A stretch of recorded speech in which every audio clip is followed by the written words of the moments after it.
தமிழகத்தில் உட்கார்ந்து பேசுகிற தகுதியும் வல்லமையும் கொண்டவர் தந்தை பெரியார் ஒருத்தர் மட்டும்தான். எப்போ நம்மளால உட்கார்ந்து பேச முடியலையா அப்போ இடத்த காலி பண்ணிடணும்.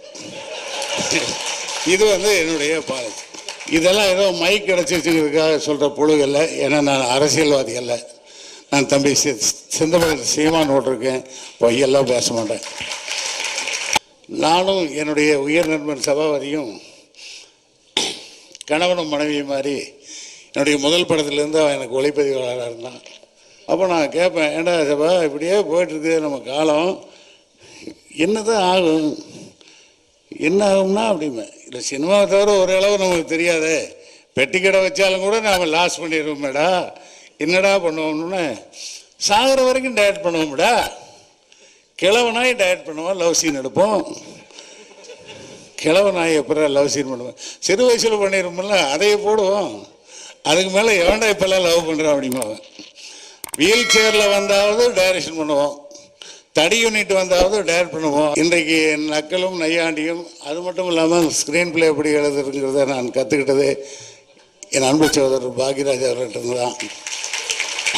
ஆகவே இதெல்லாம் ஏதோ மைக் கிடச்சிருச்சுங்கிறதுக்காக சொல்கிற பொழுகல்ல. ஏன்னா நான் அரசியல்வாதி அல்ல. நான் தம்பி சிந்தமன் சீமான் ஓட்டிருக்கேன். பொய்யெல்லாம் பேச மாட்டேன்.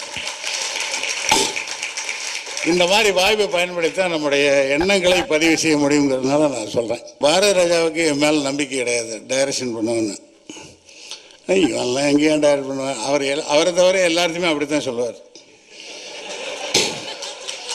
பாக்யராஜையும் அப்படி தான் சொல்லுவார். என்ன பாக்யராஜ் உனக்கு என்ன பேச்சு அப்படின்பார்.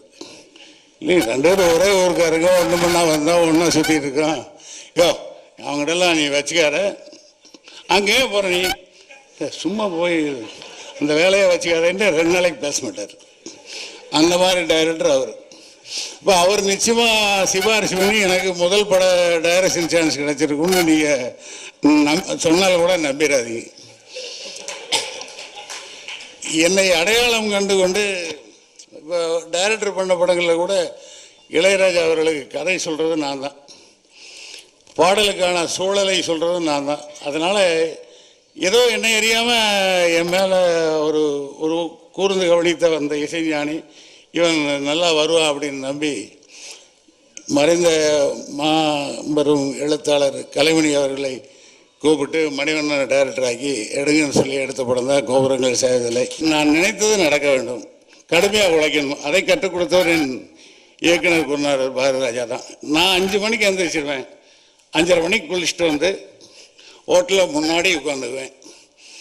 அப்புறம் நாம் எந்திரிச்சிட்டோம்னாலே ஆட்டோமேட்டிக்காக அசோசியேட் டைரக்டர் எழுந்திரிப்பேன், அப்புறம் கேமராமேன் எழுந்திரிப்பேன், அப்புறம் கேமரா அசிஸ்டன்ட் எழுந்திரிப்பேன்.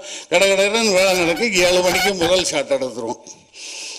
அப்படி எடுத்தோம்னா 9 மணிக்கு சாப்பிட்றதுக்குள்ளே ஒரு சின்ன காட்சியோ அல்லது பெரிய காட்சியினுடைய பகுதியோ எடுத்து முடிச்சிருவோம்.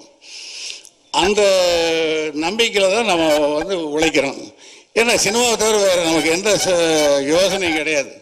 ஒருவேளை 6 மணிக்கு பேக்க போனால் அதுக்கப்புறம் ஏதாவது யோசனைகள் வரலாம். ஆனால் அது கூட எனக்கு வரதில்லை. நான் 10 வருஷமாக அந்த யோசனைகளுக்கெல்லாம் அப்பாற்பட்ட ஒரு துறவியாக வாழ்ந்துட்டுருக்கேன். அதனால் நீங்கள் ஒன்றும் பயப்படாதீங்க.